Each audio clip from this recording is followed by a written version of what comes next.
فرمایا نہیں میرے صحابہ، یہ مسکین نہیں ہے، یہ دنیا میں مسکین ہوگا، قیامت میں مسکین وہ ہے جو انسان نیکیوں کے انبار لے کے آئے گا، کچھ لوگوں نے اس کے دامن کو پکڑا ہوگا، وہ کہیں گے اللہ اس نے مارا تھا، گالی دی تھی، غیبت کی تھی، چغلی کی تھی، لڑوایا تھا، عزت پہ ہاتھ ڈالا تھا، قرضہ دبا لیا تھا، ادھار مانگ کے کھا گیا تھا، میں بہن ہوں، میری زمین باپ کی طرف ماں کی طرف سے آتی تھی، بھائی ہضم کر گیا تھا، اللہ بدلہ لے۔ اللہ کہے گا دے ان بندوں کو بدلہ، وہ کہے گا اللہ زمین چھینی تھی، دنیا میں ہوتا زمین دے دیتا، پیسے چھینے تھے، دنیا میں ہوتا پیسے دے دیتا، جو کچھ معاملہ تھا اب تو میرے پاس کچھ نہیں۔ مالک کہے گا یہ نیکیوں کے انبار تو لے کر آیا ہے، نماز اس کو دے دے، روزہ اس کو دے دے، حج اس کو دے دے، زکوٰۃ اس کو دے دے، صدقہ و خیرات اس کو دے دے، درس کا ثواب اس کو دے دے، سنت پہ عمل کرنے کا ثواب اس کو دے دے، ثواب بٹ جائے گا۔ بد نصیب کچھ ایسے بھی ہوں گے ساری نیکیاں بٹ گئی، سائل کھڑے ہیں، مالک کہے گا ان کو بھی بدلا دے، وہ کہے گا اللہ کہاں سے دوں، اب تو ثواب بھی نہیں رہا، اب تو نیکییں بھی نہیں رہی، وہ بھی بٹ گئی، اب کہاں سے ان کو راضی کروں۔ مالک کہے گا فرشتوں جن کا حق اس نے مارا ہے اس کے پلے کی نیکیاں ختم ہو گئی، دیکھو ان کے لسٹوں میں جو گناہ ہیں وہ سارے گناہ اس حاجی صاحب کے سر پہ لاد کے اس کو جہنم کے حوالے کر دو، ان کو گناہوں سے پاک کر کے جنت کے حوالے کر دو۔ ارے بھائی قیامت کے دن ناکامی کے اسباب،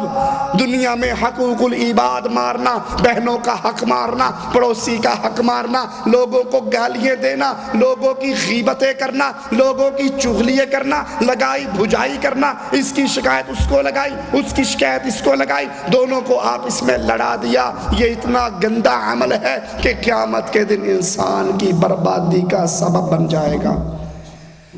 اللہ اکبر۔ چھٹا سبب حدیث میں آتا ہے، رسول کریم صلی اللہ علیہ وسلم فرماتے ہیں میری امت کے کچھ لوگ قیامت کے دن آئیں گے، سننا اے لوگو، اللہ کے لیے سننا، یہ زندگی پتہ نہیں کب ختم ہو جائے، اللہ سب سے پہلے سنانے والے کو عمل کی توفیق عطا فرمائے۔ یہ زندگی بڑی مختصر ہے مسلمان، پیارے نبی فرما رہے ہیں کچھ لوگ قیامت کے دن آئیں گے، ان کی نیکییں تہامہ جبال کے برابر ہوں گی، بہت بڑے بڑے پہاڑوں کی صورت میں ان کی نیکیاں ہوں گی، اللہ ان ساروں کی نیکیوں کو برباد کر دے گا۔ اللہم لا تجعلنا منہم ولا معاہم ولا فیہم، اللہ ہمیں ان بد نصیبوں میں شامل نہ فرمانا۔ تہامہ پہاڑوں کے برابر نیکیاں ہوں گی، اللہ کے دربار میں آئیں گے، ان کی ساری نیکیاں برباد ہو جائیں گی۔ اللہ اپنی رحمت سے ہمیں دنیا میں ہدایت کے راستے پہ چلا دے، اللہ ہمارے ظاہر اور باطن کو ایک کر دے۔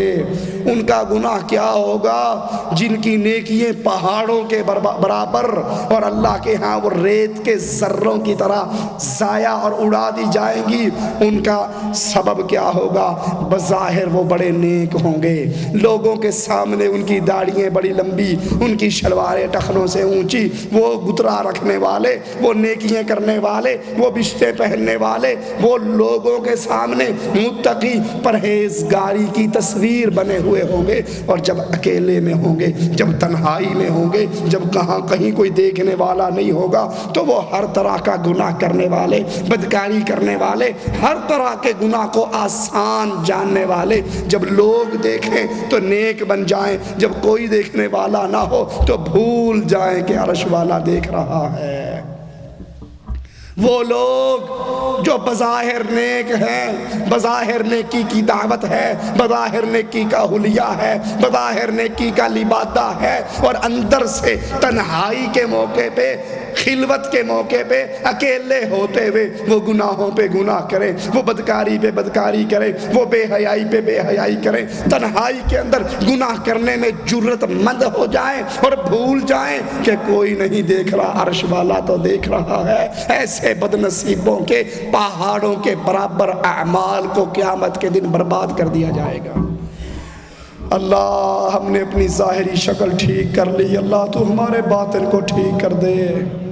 اللہ ہمارے ظاہر کو ٹھیک کر دے، ہمارے باطن کو ٹھیک کر دے اللہ۔ اسی لیے رسول اللہ صلی اللہ علیہ وسلم فرمایا کرتے تھے، اللہ ہمیں اپنے ڈر کا وہ حصہ عطا فرما جو ہمارے اور ہمارے گناہوں کے درمیان رکاوٹ بن جائے، حائل ہو جائے۔ عبداللہ ابن عمر رضی اللہ عنہما جنگل میں سے گزر رہے ایک چرواہے کو دیکھتے ہیں، اسے کہتے ہیں اے بکریاں چرانے والے، ایک بکری مجھے بیچ دے۔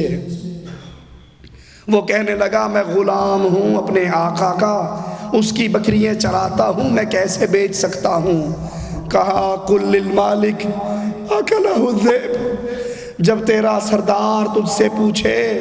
جب تیرا مالک تجھ سے پوچھے بکری کم کیوں ہو گئی، اس کو کہنا اکلہ الذئب، بھیڑیا اٹھا کر بھاگ گیا تھا۔ وہ بکریوں کا چرواہا، وہ ایمان کے رنگ میں رنگا ہوا، وہ اللہ کے خوف میں ڈوبا ہوا، جواب میں عبداللہ ابن عمر سے کہتا ہے وَمَاذَا أَقُولُ لِلَّهِ، اپنے مالک کو تو یہ کہہ کے چپ کروا دوں گا کہ بھیڑیا لے گیا، اور جب اللہ مجھے اپنے دربار میں کھڑا کر کے پوچھے گا تو اللہ کو کیا کہوں گا؟ بڑھیا کہتی ہے بیٹی صبح ہونے والی ہے، صبح ہونے سے پہلے پہلے دودھ میں پانی ڈال دے، دودھ بڑھ جائے گا، پیسے زیادہ آئیں گے۔ یہ ایمان اور تقوی کی نشانی۔ بیٹی کہتی ہے ماں کیا تجھے نہیں پتا امیر المومنین عمر ابن خطاب نے منع کیا ہے کوئی دودھ میں پانی نہ ڈالے؟ بڑھیا کہتی ہے کہاں امیر المومنین، یہاں پہ کھڑا ہوا پیرے دے رہا ہے، ہمیں دیکھ رہا ہے، اسے کوئی پتہ لگے گا؟ تو پانی ڈال دے، دودھ بڑھا دے، پیسے زیادہ آ جائیں گے، ملاوٹ کر دے، امیر المومنین نہیں دیکھ رہا، اس کو نہیں پتہ لگے گا۔ یہ ایمان، یہ تقوی، اللہ کا ڈر اور اللہ کا خوف، اللہ تجھے تیرے عظیم چہرے کا واسطہ ایسا تقوی ہمیں بھی عطا فرما دے، ایسا ڈر ہمارے دلوں میں بھی ڈال دے، اپنا ایسا خوف ہمارے خون کا حصہ بنا دے، ہمارے ایمان کا حصہ بنا دے۔ وہ کہتی ہے ماں اگر امیر المومنین نہیں دیکھ رہا، امیر المومنین کا اللہ تو دیکھ رہا ہے، امیر المومنین کا رب دیکھ رہا ہے، ماں میں وہ کام نہیں کر سکتی جس کام سے اللہ عز و جل ناراض ہوتا ہے۔ قیامت کے دن ناکام ہونے کے اسباب میں سے ایک یہ سبب ہے، نیکیاں پہاڑوں کے برابر ہیں، لوگوں کے سامنے ہیں تو نماز پڑھتے ہیں، لوگوں کے سامنے ہیں تو دین کی باتیں ہیں، لوگوں کے سامنے ہیں تقوی کا لباس ہے، لوگوں کے سامنے ہے پرہیزگاری کا چولہ ہے، اکیلے ہوتے ہیں، تنہا ہوتے ہیں، کوئی دیکھنے والا نہیں ہوتا تو پھر گناہ پہ گناہ کرتے ہیں، نمازیں بھی گئی، روزے بھی گئے، سارا کچھ ختم ہو جاتا ہے، تنہائی میں جی بھر کے گناہ کرتے ہیں۔